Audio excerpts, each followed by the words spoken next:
arrancamos con dos invitados especiales que tenemos, y a los dos los conoce usted. La primera, la licenciada Laura Ceballos, que por primera vez me da gusto, siempre me entrevista. Hoy miren, aquí la veo a la licenciada Laura Ceballos. Licenciada, ¿cómo estás? ¿Cómo te va? Me da mucho gusto estar contigo de emergente. Del día, querido maestro Paco Cruz, qué honor además poder compartir este espacio que no es el habitual en donde yo participo, pero ayer tenía unas cosas que hacer y le pedí a nuestra querida Ceci que me hiciera un huequito para hoy. Entonces, bueno, qué honor poder estar este martes aquí contigo, querido maestro Paco Cruz, y además con quien vamos a estar también compartiendo esta mesa de lujazo. ¿Qué te parece entonces si saludamos a Pepe Rebeles, que es un periodista con el que regularmente, mira, no hacemos mesas, hacemos una especie de pláticas, así que ¿qué tal si hacemos una plática de tres, una plática de amigos, una charla? Pepe, ¿cómo estás? ¿Cómo te va, mano? Muy bien, muchísimas gracias, muy buenas tardes a los dos, aquí estoy a las órdenes del auditorio también. ¿Qué les parece? Aunque teníamos preparado otros temas con Pepe, ¿qué les parece si entramos por la importancia del tema con el equipo presidencial, porque es el que lo va a acompañar? Bueno, por lo menos se ve hasta la campaña. La precampaña termina por ahí del 18-20 de enero, la precampaña presidencial, y luego hasta marzo la campaña, pero parece que es el equipo que va a acompañar a Xóchitl Gálvez Ruiz. ¿Cómo lo ves, licenciada? Y luego vamos con Pepe, ¿qué te parece? Pues bueno, digamos que a falta de algo mejor es lo que tienen, y no lo digo de forma peyorativa. Al final de cuentas, lo que hay en el PRI, en el PAN y en el PRD es lo que queda. Es decir, no es algo que nos deba asustar decirle las cosas por su nombre. Desgraciadamente, quienes aún se conservan en estos puestos clave, que podríamos llamarlo, son quienes no han hecho ascos y no han puesto cara de fuchi, pues ante esta alianza tan impura, tan poco coherente, tan, sí, muy pragmática, muy para el momento, pero que en realidad no está entregando nada de buenas cuentas, ni a las militancias de los partidos en lo individual, y menos al país, que espera algo, pues, de quienes están hoy, pues, representando a la gente en el Congreso de la Unión. Entonces, mira, estamos viendo, por ejemplo, a personajes nefastos como Villano y Moreira, Vázquez Mota, López, Rabadán, porque además eso fue como una cosa muy chistosa de Santiago Krill, como que sienten que si dicen el apellido López, se descastan, como que se les cae el oropel, como aquel cuento hermosísimo de Juan José Arriola, en donde les ponían a las mujeres viejas, les ponían una capita de oropel y las cambiaban en el siguiente pueblo, perdón, como si fueran nuevas. Así, si le dicen Kenia López, la descastan, pero si le dicen Rabadán, como que ya le levantan la hispanidad. Entonces, bueno, tuvo que completar ahí Santiago Krill en una pausa un poco incómoda e innecesaria. Entonces, bueno, pues los estamos viendo ahí representándose entre ellos, aplaudiéndose entre ellos, como dices, el regreso, bueno, para ellos sí es explicable, para nosotros inexplicable, de Max Cortázar. Si creíamos que con la salida de Samuel García de esta pues carrera de los primeros pasos de inicio de una pre-campaña, algo iban a poder capitalizar, ya vemos que no es así. Tienen como un poco este instinto de los topos, de ir cavando hacia abajo y hacia abajo. Entonces, pues desde la semana pasada, cuando Max Cortázar hizo su reingreso, vimos luego renacer esta guerra sucia, esta guerra de descalificativos y de insultos de los que son tan fanáticos en las campañas del PAN. Entonces, estamos viéndolos brillar por lo que son, recogiendo el cascajo de lo que les quedó de esta unión, que como yo digo, es como haber juntado el agua, el aceite y un poquito de arena y creer que algo iba a salir bueno de ahí. Entonces, bueno, ellos se aplauden, se alegran, se contentan, se están haciendo, pues como dijera Alberto Cortés Castillos, en el aire, están viéndose llegar a una presidencia que no se las vamos a entregar el pueblo, porque hay que entender algo, y creo que esto es útil de recordar.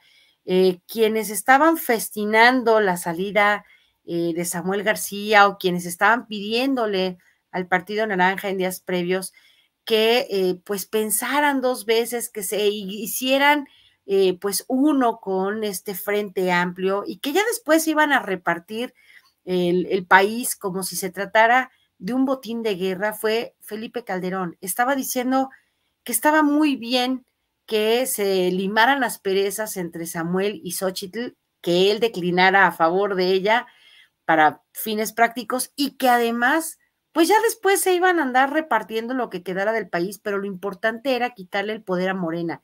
Y no entienden, queridos maestros, que no se trata de un partido en el poder, no se trata de una cúpula, de un grupo de personajes, pues de relumbrón que están ahí ocupando escaños o sillas en el gobierno. Se trata de un pueblo que por fin, después de muchos años, después de muchos fraudes, se decidió, se organizó, tenemos un gran líder que nos llevó a votar no una ni dos, sino 3 veces por él, y que hoy estamos más que convencidos que tomamos la decisión adecuada y por tanto, al darnos cuenta de cómo es que se lleva a cabo esta tarea de la democracia, en donde el pueblo realmente participa de manera activa votando pues en estos dos ejercicios que tenemos, el de juicio expresidentes o en el de preguntarle a la gente si queríamos que se quedara o no el presidente, eventualmente se va a ir ampliando esta oferta de preguntarle a la gente si estamos a gusto con las decisiones del gobierno y a través de referéndums y de plebiscitos se nos va a ir tomando cada vez más en cuenta. Pues por supuesto que no les vamos a entregar el país de manera regalada como imaginan y creen que a lo mejor, como dices, maestro Paco, si ya regresó RBD, pues ¿por qué no va a llegar Timbiriche? O sea, es invitar a la Cámara de Diputados a Timbiriche para que canten y a lo mejor así ilusionen a 5 o a 6 perdidos que por ahí no se dan cuenta que esto se trata de algo muy serio, porque por fin el pueblo toma en sus manos el poder tal cual lo señala la Constitución, a través del voto y pues como el soberano que somos, tenemos por fin un gobierno emanado de nuestra voluntad. Así que por más que le metan ahí oropel y brillitos y lindas serpentinas, ya no caemos. Felicidades por ellos, pero la verdad es que el equipazo que se está formando, no nada más el de la semana pasada y el de hoy, bueno, de ayer que presentó nuestra coordinadora Claudia Sheinbaum, sino el equipazo que somos en México, millones y millones de personas que estamos comprometidos buscando que esta cuarta transformación se quede por mucho tiempo más y que se vaya haciendo cada vez más amplia este cambio de conciencias. Pues por supuesto que estamos muy contentos con lo que hoy tenemos y queremos repetir. Así que bueno, felicidades por lo que a ellos les toca, pero nosotros estamos muy bien con lo que estamos construyendo. Por eso creo que les va a quedar un poquito difícil, aunque les lleven a Timbiriche y al Congreso, ganarnos la partida en esta ocasión, queridos maestros. Muchas gracias, Laura Ceballos. Oye, maestro Rebeles, sé que tenemos pendientes el tema de narcotráfico, estábamos platicando sobre el cártel Jalisco Nueva Generación, pero ¿qué te parece que antes queremos que entremos? Tú también eres un hombre que analizas la política de este país, que la conoce bastante bien, ha reporteado más de 50 años por lo menos, casi te llevo te sigo los pasos, pero ¿cómo ves este equipo? Yo vi ahí a unos impresentables como Chucho Mayor, verdaderamente hacía mucho que no lo veía, me impresiona, desde la campaña de Calderón, cuando se fue a meter a Michoacán a negociar con Luisa María Calderón Hinojosa, a Carolina Villano, que es descendiente de caciques, de Hidalgo, caciques matones, está el exgobernador de Coahuila, Rubén Moreira, pero ¿cómo lo ves tú, maestro Pepe Rebeles? Bueno, yo lo que veo es que son fichas muy gastadas, nada de trayectoria relevante como el equipo que se dio a conocer por parte de Claudia Sheinbaum. Y como dice Laura, y estoy de acuerdo con ella, están recogiendo el cascajo, están tomando lo que se les presenta para poder integrar un equipo pues de donde hay y no hay más, no da para más.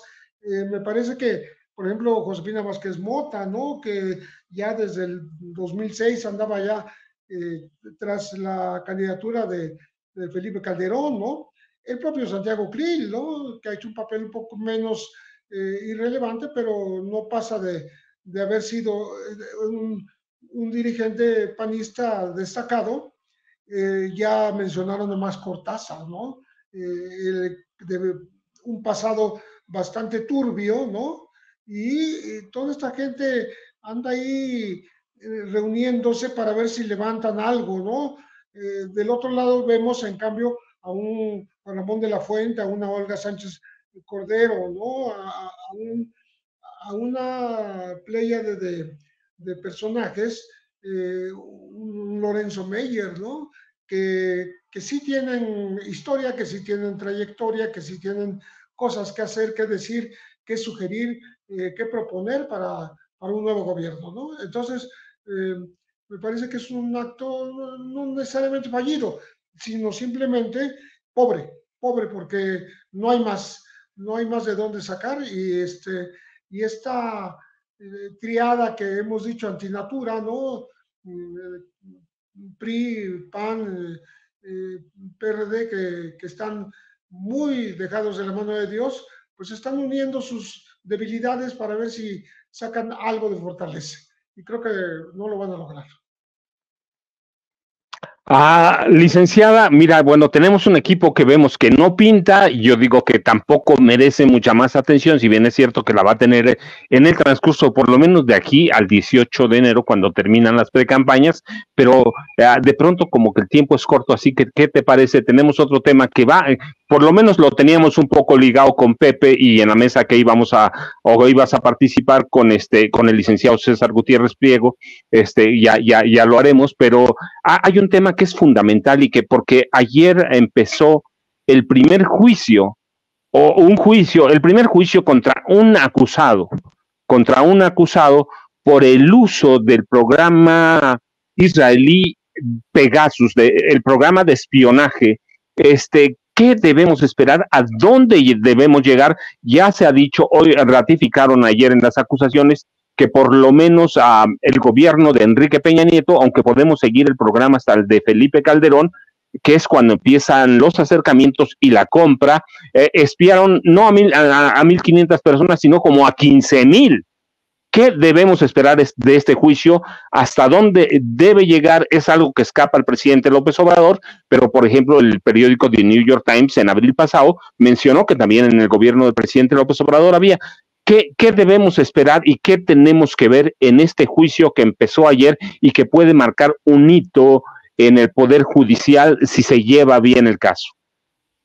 Pues de entrada, eso es el que hoy el presidente no tenga esta forzosa y vergonzosa mancha que tenían los anteriores de ser, pues si no el que daba la orden directa, vamos a darles el beneficio de la duda, pero sí el que estaba enterado como el poder, el director técnico del poder de los poderes y que dejaba que estas cosas ocurrieran en los tiempos de Peña Nieto y hacia atrás, pues todas las decisiones se tomaban por orden o por concesión o por omisión del propio presidente. Las cosas sucedían bajo las narices de miles de funcionarios, pero pues no se frenaban si la mano del presidente no lo detenía. En este caso, este programa israelí, que de alguna manera también es el motivo por el que no nos devuelven a Tomás Herón de Lucio, pues porque al final es quien les abrió la puerta a la compra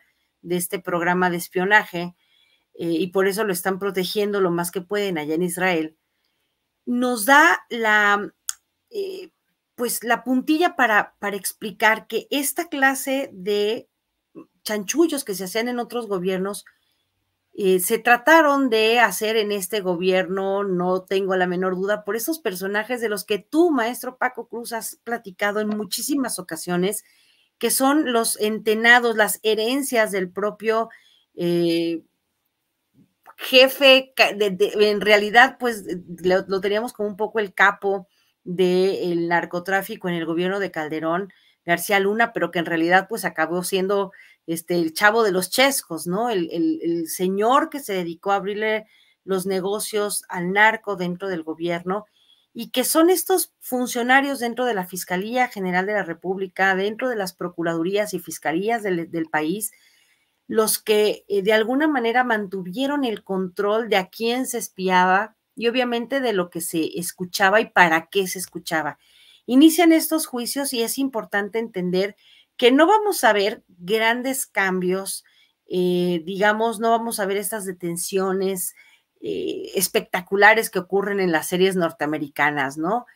Simplemente porque es el propio Poder Judicial el que está envalentonado y en contra del Poder Ejecutivo actual. Entonces, si bien no estoy acusándolos de querer ser delincuentes abiertamente o de querer cometer actos de total injusticia para demostrarle al presidente a ver quién tiene la razón, sí podemos estar seguros de que, como decía un poquito el ministro Saldívar, ahora que le preguntaban qué opinaba sobre su ingreso al nuevo equipo de trabajo de Claudia Sheinbaum y su opinión sobre el plan C y cambiar esta elegibilidad de los funcionarios de la Corte y el Poder Judicial, y él decía, más que nada más un plan, tenemos que hacer un cambio de justicia, un cambio de cómo se ve la justicia, y es allá donde tenemos que apuntar. Este juicio puede ser espectacular por lo que representa, aunque no creo que vayamos a ver grandes resultados ni a corto plazo, porque también hay que decirlo, por más que a partir de 2011 y luego 2014 la justicia en México se hizo pues un poco oral, todavía dependemos de los juicios en papel, todavía las cosas no corren tan rápido como debieran ser, todavía los asuntos están generando polvo en los juzgados, y no es algo que se espere que se desahogue pronto, porque también, y tú lo sabes, ahora sí que, bueno, los dos como relatores de esta realidad tan dolorosa que durante muchísimos años hemos vivido bajo el signo de la violencia, hay muchos intereses ahí metidos que no solamente se van a destrabar por obra y gracia de una sentencia judicial en donde diga se ordena el desmantelamiento y tírense a la basura y quémense todos los informes y que los aparatitos se trituren. Ojalá y que fuera así de sencillo. Aquí vamos a estar viendo todavía una lucha de fuerzas, tratar de controlar a las personas por vía del miedo, porque en México lo vemos, no es este gobierno, no es el presidente el que reprime, ni ha mandado ni a espiar, ni a perseguir, ni a silenciar a los periodistas, pero sí hay todavía periodistas asesinados, todavía hay periodistas perseguidos, defensores de derechos humanos desplazados, amenazados. ¿Por qué? Pues porque no es por orden del presidente, pero sí obedece a una inercia de fuerzas y de motivos que tienen atadas a las personas en su libertad de expresión. Entonces, ojalá y pudiéramos ver un cambio rápido y para bien a favor de la libertad de expresión, a favor de la protección de los derechos humanos de periodistas, de activistas.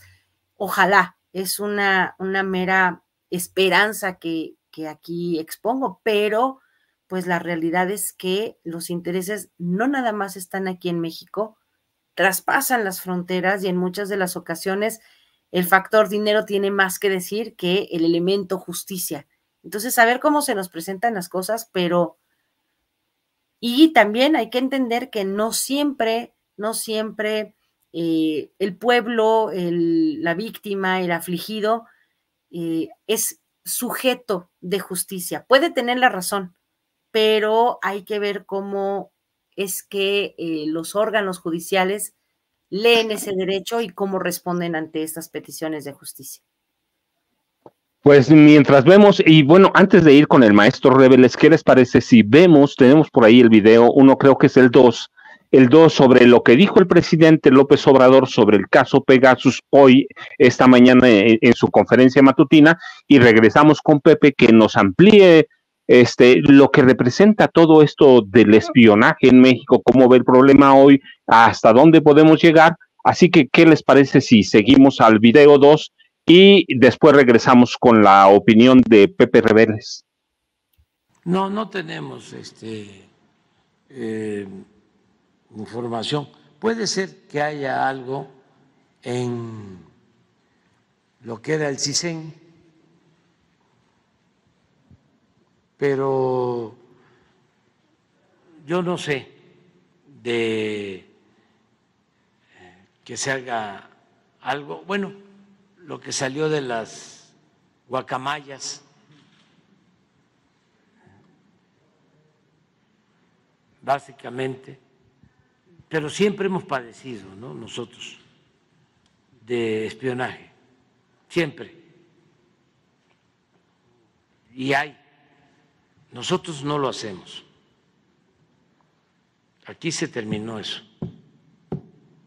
No espiamos a nadie, no escuchamos teléfonos de nadie, pero hay muchos que se acostumbraron a eso, se quedaron con esas prácticas, pero eso es lamentable, pero no es fácil de encontrar, ¿no?, a quienes escuchan. Habían empresas que vendían ese servicio y tenían hasta políticos, tenían sus sistemas, incluso empresarios.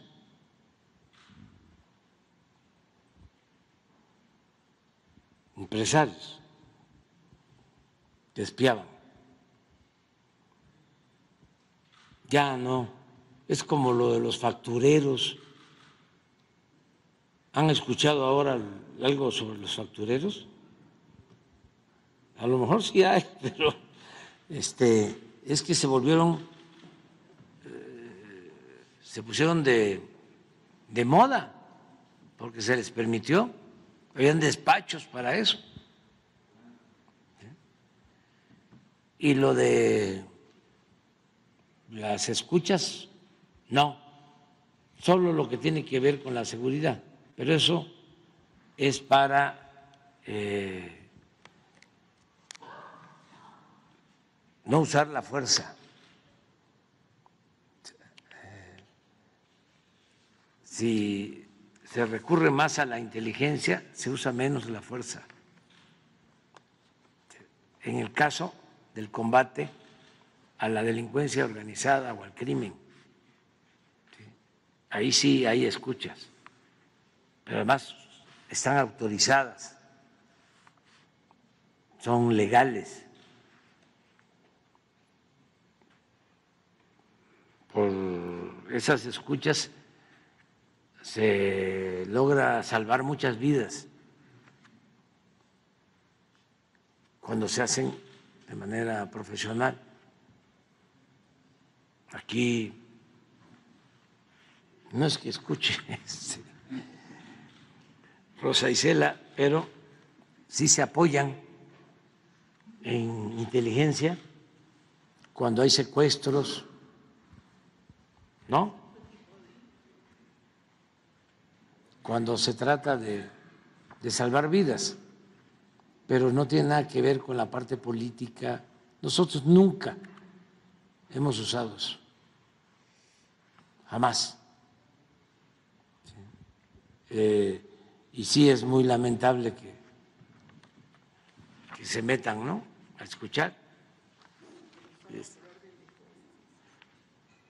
No, es que así tiene que ser, solo por orden de un juez, de conformidad con la ley, pero no lo hacen así. No lo hacen así desde hace algún tiempo. Se ha avanzado bastante, ahora ya hay más recato. Gracias, presidente. Maestro Reveles, hoy se da a conocer, en el marco de ese juicio que inició ayer y que se prolongó más de 12 horas, que hay cualquier cantidad de personajes que espió el gobierno de Enrique Peña Nieto. Tú conoces este país, hemos tenido espías prácticamente o colaboradores de la CIA desde la presidencia de la República. ¿Qué es lo que nos muestra Pegasus? ¿Qué con Calderón? ¿Qué con Peña? ¿Qué vemos en el gobierno de Andrés Manuel López Obrador? Bien, a mí me parece que lo que revela este juicio, que por cierto me parece que no es muy común tener escuchando a un testigo protegido como Zeus, ¿no? Que está dando pormenores de cómo el propio presidente Enrique Peña Nieto daba las órdenes de a quién espiar. No solo Peña Nieto, sino Miguel Ángel Osorio Chong como secretario de Gobernación, y también, por supuesto, el que era director del entonces CISEN, IMAS, ¿no? Entonces, creo que se está por revelar una serie de hechos. El presidente acaba de hablar, por ejemplo, de las escuchas permitidas, de las que son legales, de las que ayudan a salvar vidas. Pero qué curioso que en su gobierno no creo que se haya autorizado que el ejército espiara a Alejandro Encinas con el propio Pegasus, ¿no? Creo que faltaría decir eso para completar el cuadro, ¿no? Que hay escuchas legales, pero hay escuchas ilegales, no autorizadas. Bueno, a las que se refiere este juicio que se está llevando a cabo a la empresa KBH, Applied Technologies Group, que es la que tenía una red de empresas fantasma para poder llegar incluso a espiar a Carlos Slim, a Germán Larrea, a directivos de Televisa, a periodistas como Carmen Aristegui, Héctor de Mauleón, Genaro Villamil, Carlos Loret, a Pedro Ferriz de Con. Como puedes ver, el abanico es bastante amplio, ¿no? y diverso. Bueno, pues había necesidad de resguardar esa información, y me parece que ahorita dijo el presidente Andrés Manuel López Obrador que esa información no está en manos del CISEN ni de nadie, de lo que fue el CISEN. Entonces, ¿dónde quedó? ¿Fue un gasto inútil? ¿Para qué sirvió? ¿Solo sirvió en el gobierno de Peña Nieto? No lo sabemos. Pero bueno, lo que aquí vale la pena destacar es que hay empezado con más de 1,500 registros en un Excel, ¿no? Que fueron hechos llegar eran enviados al CISEN. Después, quienes adquieren Pegasus son Sedena, CISEN y la entonces Procuraduría General de la República, ¿no? Entonces, destaca mucho, porque lo entrevistó Carmen Aristegui en su momento, Manuel Mondragón y Cal, el doctor Manuel Mondragón y Cal, que era nada menos que el Comisionado Nacional de Seguridad, y que confirmó que los trozos que le pasaron de conversaciones y de comunicaciones desde su celular eran auténticos, sí eran parte del espionaje. El caso empezó a tratarse en 2017, en el caso de Carmen Aristegui, porque ella fue la primer víctima que se presentó de muchas otras que se van a presentar en el juicio, ¿no? Porque desde 2017 ella comenzó a recibir información que supongo que es la de Zeus, pero que entonces se llamaba cazador de cazadores. El cazador de cazadores le pasaba información sensible respecto de lo que estaba haciendo el gobierno a través de Pegasus. Y es muy relevante que se diga que el propio Peña Nieto se ocupaba de estas cosas, cuando un presidente de la República, ¿qué tiene que hacer para decirle a la gente a quién espíen? Es obviamente una persecución política, ¿no? Que no tiene nada que ver con lo que decía exactamente hace un momento el presidente López Obrador, que hay ciertas escuchas que podrían llamar a algunos espionajes, pero a la delincuencia organizada, pero para solucionar conflictos, pero para solucionar secuestros, etcétera, ¿no? Entonces, creo que es muy relevante el juicio que se está llevando a cabo, porque puede llegar a ilustrarnos de qué manera los gobiernos incurren en ilegalidades para tratar de saber todo lo que hacen ciertos personajes que a ellos les interesan. ¿Qué te parece? Antes de regresar con Laura Ceballos, tenemos creo que la lista, más o menos una lista bastante amplia de los personajes a los que espiaba el gobierno de Enrique Peña Nieto. Ya sabemos ahora que parte del mismo presidente de la República, parte el secretario de Gobernación, es decir, los dos hombres más importantes de este país, el responsable y luego el responsable de la política interna, se encargaban de pedir a quiénes y qué debían escuchar los escuchas a través de Pegasus. Por favor, creo que tenemos la lista.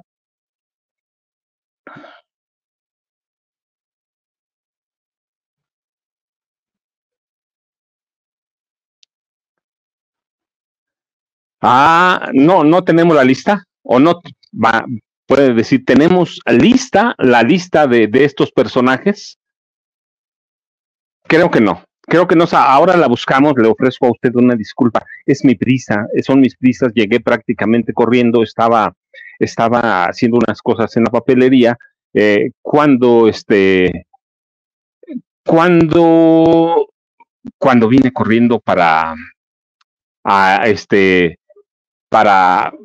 hacer el programa, pero luego se la conseguimos, le prometo, la vamos a conseguir, los personajes, por lo menos algunos de los que estaban, que serán Carmen Aristegui, Carlos Slimelú, Germán Larrea Mota Velasco, muchos periodistas, algunos a líderes sociales, pero en ese marco, licenciada Ceballos, tú eres abogada, conoces algunas cosas o muchas, seguramente de cuestiones legales. ¿Cómo terminamos con el espionaje en un país acostumbrado a espiar, en un país que ha tenido presidentes de la República informantes de la CIA? ¿Cómo hacemos para eso, licenciada? No, y no nada más presidentes informantes, sino en este caso tenemos a nuestro actual presidente víctima de ese espionaje por toda su vida. Estos pasajes que a veces cuenta y que, bueno, a mí me espeluznan como mamá pensar que a su hijito que fue a la tienda y que le estaban queriendo sacar toda la información de manera pues maquiavélica utilizado en el peor sentido posible, buscando entre las conversaciones del rosario de su suegra cuando estaban rezando el rosario. Entonces, es difícil, esta parte es muy difícil, y esto que comentaba también el maestro Pepe es algo que tenemos que tener en consideración. Las escuchas legales son legales porque las ordena un juez, porque se justifican cuando llega un agente del Ministerio Público, un fiscal, y explica a la autoridad judicial: necesito, juez, que me autorices escuchar porque además la ley dice por un periodo de 45 días, por 90 días improrrogable, porque tengo la sospecha de que este Juanito Pérez o este Pepito de los chistes está teniendo conversaciones para traficar armas, drogas, etcétera, y necesito saber que la información que me está llegando a través de inteligencia se corrobora con esta irrupción en la intimidad, porque es un delito irrumpir en la intimidad. Todos tenemos derecho de conversaciones en lo íntimo. Entonces, solamente cuando el juez determina que esas escuchas sí tienen el peso específico que dice la autoridad y se justifica entregar estas órdenes de escucha, pues se hacen justamente con esa finalidad, y uno pensaría que se excluyen obviamente de los informes la plática de la hija con el novio o el chismorreo de la esposa con las amigas, pero desgraciadamente esto no es así. Entonces se pone en riesgo a toda la familia y se expone su intimidad de manera pues muy lamentable. Y vuelvo otra vez con este ejemplo de las películas. En la típica película de espías gringos contra rusos, en donde le ponían, iba al dentista y salía con un implante que podía escuchar sus conversaciones, o le ponían un rastreador en el automóvil cuando lo llevaba a cargar gasolina, o le ponían un micrófono o un microchip en la ropa. O sea, esto nos parece fantasioso y nos parece, bueno, porque siempre nos pintan que el que lo hace tiene fines muy elevados y justifica esa irrupción en la intimidad porque va a salvar al mundo. Generalmente un solo agente como tipo James Bond salva al mundo entero de una catástrofe inimaginable con solo escuchar o rastrear el paradero de una persona. Pero esto es muy grave, esto es algo que no se puede tomar a guasa. ¿Cómo terminar con una costumbre prácticamente como si fuera usos y costumbres de las autoridades judiciales o perjudiciales de nuestro país? Pues claro que no es fácil, sobre todo teniendo en cuenta que en muchas de las ocasiones esta costumbre, este hábito de perseguir a la gente se hace con motivos políticos, económicos muy fuertes y tienen la dirección de ir y perseguir a estas personas, de ponerlas bajo el escrutinio, pues para poderles chantajear, para poderles decir, si no dejas esta relación o si no nos informas, nosotros te vamos a sacar todos tus trapitos al sol, etcétera, etcétera. O sea, esto es algo delicado, no es una situación fácil, y vuelvo a las palabras del exministro u hoy ministro en retiro, Saldívar Lelo de la Rea. Para poder acabar con ello tenemos que hacer una reforma que vaya más allá de solamente el ajuste en la ley. Y mira, te lo platico ahora sí que con el conocimiento que me concedes de abogada. Cuando en 2011, después de esta sentencia impresionante para la Comisión Interamericana de Derechos Humanos, el caso Varios 912, que era sobre la desaparición forzada de un activista de Guerrero que después desde los años 70 se estuvo persiguiendo y que nunca se esclareció, y que después de 30 años había llegado finalmente a la Comisión de Derechos Humanos, Comisión Interamericana de los Derechos Humanos, y que tardó todavía muchos años más, este caso de Radilla Pacheco, que fue el elemento por el cual la Corte Interamericana de Derechos Humanos le dice a la justicia mexicana, ¿sabes qué? Tienes que armonizar todas tus legislaciones, tu constitución, para que todos los tratados internacionales en materia de derechos humanos sean al mismo tiempo que la Constitución, tu ley máxima, en donde antes, pues imaginábamos esta pirámide de Hans Kelsen, ¿no? Donde arriba estaba la Constitución, luego las leyes federales, y así se iban haciendo cada vez más amplias las leyes que se tenían que observar. Bueno, pues en esta ocasión a la pirámide de Kelsen le pusieron otro piso igual de ancho que la base, que es la Constitución, y por el otro lado los derechos humanos. Y todo fue muy bonito, idílico, romántico. Pasamos, te decía yo, de un sistema puramente escrito a un sistema semi-híbrido, en donde hay juicios orales, en donde, nombre, la profesionalización y la modernización de todos los juzgados de distrito y tribunales colegiados. Sí, como dice el presidente, sí. Todas las vacas sagradas. La parte de abajo, el primer respondiente, que es el Ministerio Público, el policía, a esos no se les dotó de ninguna herramienta en respeto de derechos humanos. A toda la gente que se dedica a pues proteger al ciudadano, a enfrentarse, digamos que de primera mano con la víctima, y por qué no también con el delincuente, no tienen la menor idea, no pasaron porque la Corte, por ejemplo, perdón que mezcle tantos temas, pero ahora sí que es junto con pegado. La Corte, ahora que está defendiendo sus asquerosos e inmundos y majaderos fideicomisos, no se detiene a pensar que una de las bisagras más importantes de la justicia tiene que pasar por la policía. ¿Por qué no han destinado de estos enormes y multimillonarios presupuestos un cachito para profesionalizar, para dar cursos de derechos humanos a los policías, por ejemplo, o a los ministerios públicos, o a los médicos legistas que reciben a las víctimas y que le acaban diciendo a la chica lastimada o violada, pues, ¿qué le hiciste a tu marido? ¿Para qué lo haces enojar? Es decir, toda esta falta de profesionalización se refleja inmediatamente en una pésima gestión de la justicia. La justicia no nada más es la que te otorga un juez al entregarte una sentencia, sino todos los pasos previos y obviamente pues que tienen que ver con, te decía yo, desde el policía de barrio, desde el patrullero, desde el médico legista, desde el agente del Ministerio Público, el que toma la declaración, hasta todos los demás. Entonces, intentar erradicar una forma, una cultura de mantener esta fase como de zozobra, de híjoles, y si me están escuchando, y si me sacan mis trapitos, y si en mi trabajo se dan cuenta que tengo una novia, o sea, si se dan cuenta que soy travesti, no sé, cosas que a lo mejor son muy íntimas, pero que son ese factor miedo que hace que la gente tenga siempre,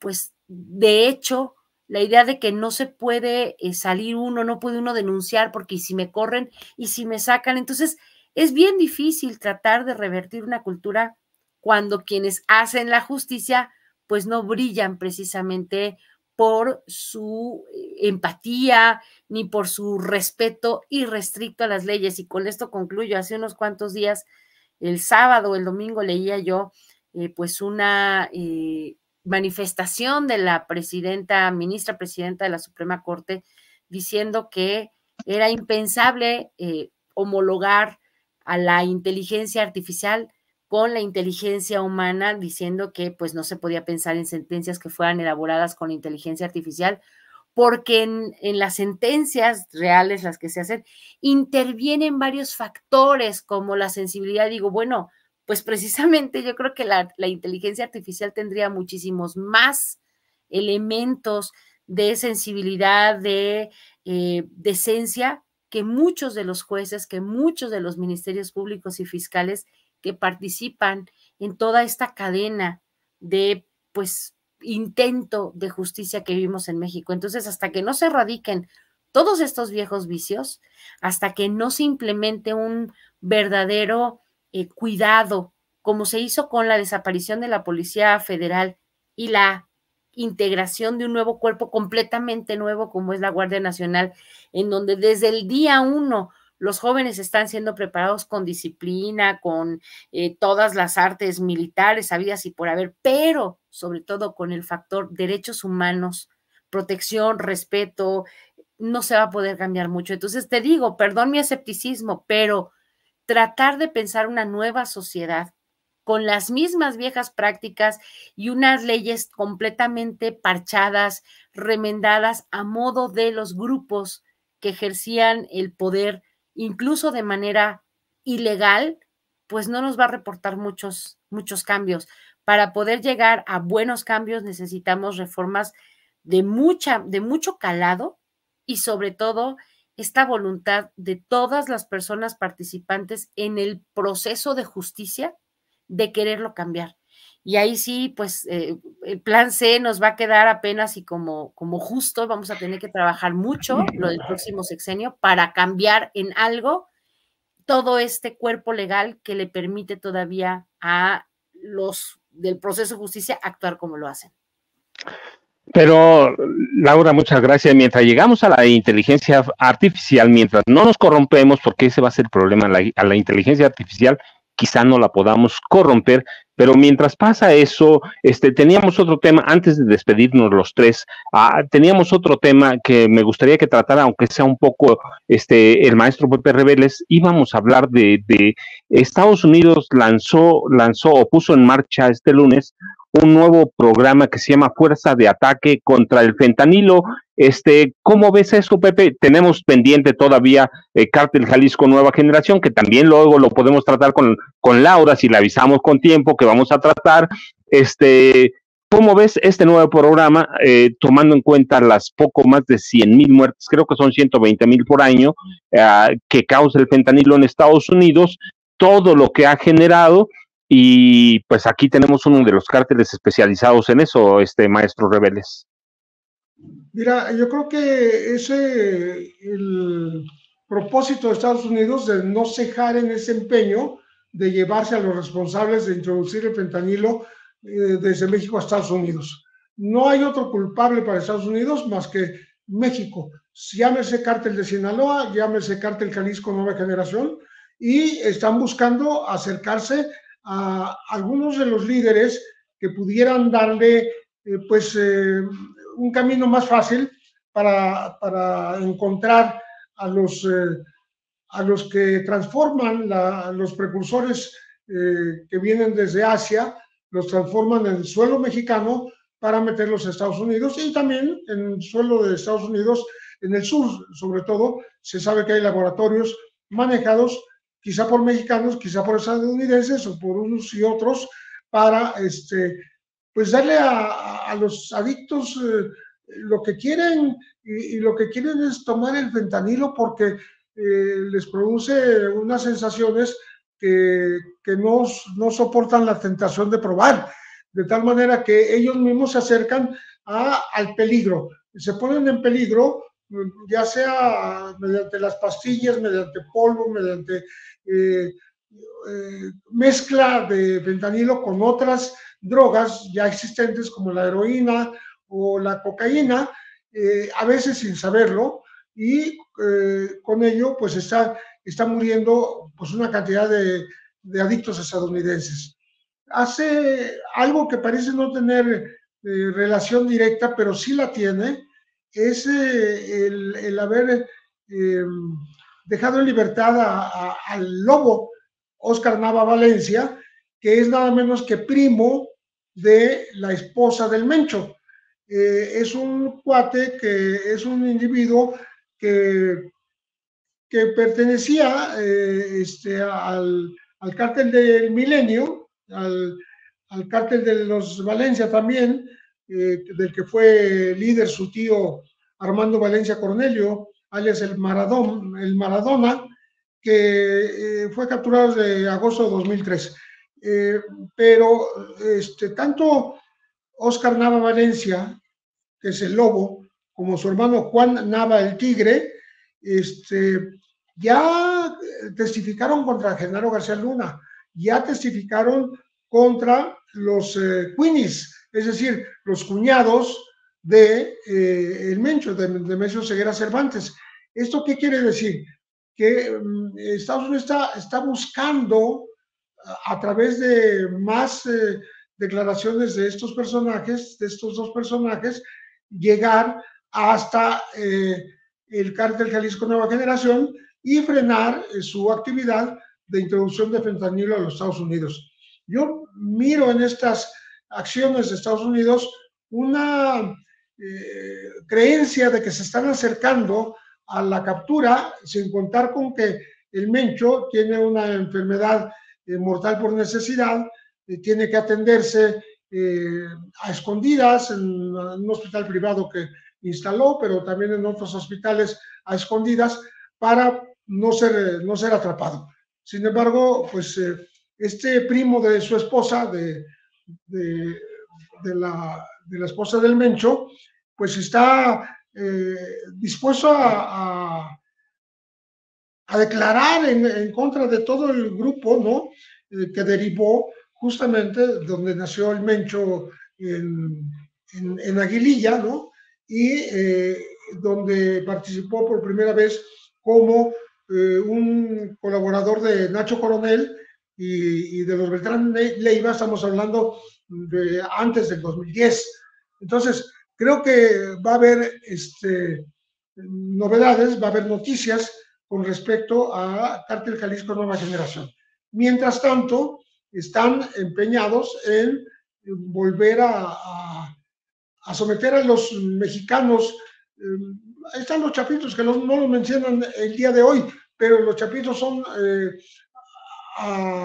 los personajes a los que responsabilizan de esta introducción de fentanilo a los Estados Unidos, y esta nueva embestida del gobierno de los Estados Unidos pues tiene que ver justamente con todos ellos, pero también con el Cártel Jalisco Nueva Generación. Ahora van a dos bandas, ¿no? Y creo que en ese camino van a tener resultados no muy lejanos. Yo, miren, les agradezco, antes de que me despida de ustedes y de que se despidan ustedes del auditorio, los dos me recuerdan cosas que seguramente trataremos más adelante. La licenciada Laura Ceballos, el caso Rosendo Radila Pacheco, que fíjate, es mi amigo, el nieto de Rosendo, es mi amigo Rosendo, y el papá de mi amigo acompañaba a su papá, a Rosendo Radila, el día que desapareció en Guerrero, que es el caso que habla Laura, ya después lo trataremos. Y en el caso del maestro Rebeles, pues sí, hay como una especie de cambio, y se va a notar pronto en las estructuras del Cártel Jalisco Nueva Generación, porque ciertamente Nemesio el Mencho Ceguera Cervantes tiene una enfermedad renal y es, como dicen los médicos, por lo regular, mortal por necesidad. Así que yo les agradezco a los dos. ¿A dónde, antes de que se me vayan, que se despidan primero? Primero Pepe, que yo sé que no tiene redes, aquí nomás lo van a encontrar, aquí al maestro Rebeles, que siempre me va a dar mucho gusto. Así que, maestro Rebeles, te agradezco muchísimo. Muchísimas gracias, Paco, y Laura, con gusto de estar contigo también.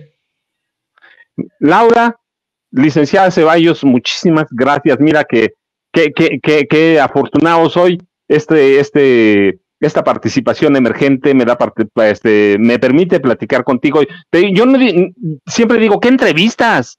¿Qué les puedo preguntar? Mejor platicamos, hacemos una charla de amigos y yo te agradezco infinitamente. ¿A dónde te buscamos? Sé que estás caminando buscando tu candidatura, así que ¿a dónde te encontramos? ¿A dónde te buscamos? ¿Y en qué camino vas? Pues bueno, muchísimas gracias. Antes que otra cosa, qué honor, estar compartiendo esta mesa con dos enormes referentes a los que yo personalmente admiro desde antes de entrar a esta onda de las redes sociales.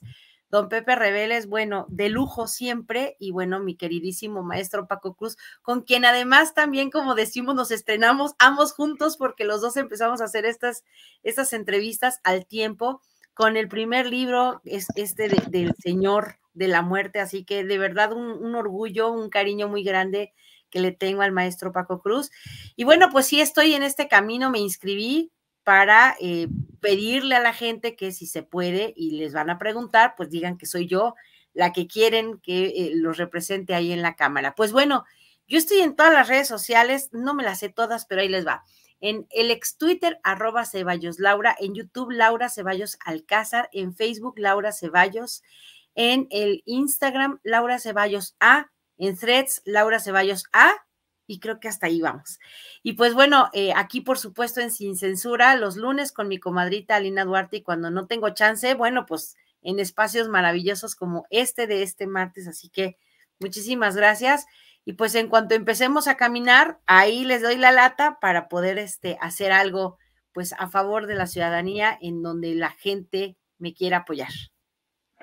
Pues yo a los dos les agradezco mucho, me quedo un par de minutos a despedir el programa, pero les dejo un abrazote a los dos. A Laura, síganla allá en Morelos, por favor, está buscando un espacio allá en Morelos, por favor, síganla. Maestro Rebeles, les mando a los dos un abrazote y muchas gracias, yo me quedo a despedir. Gracias a los dos.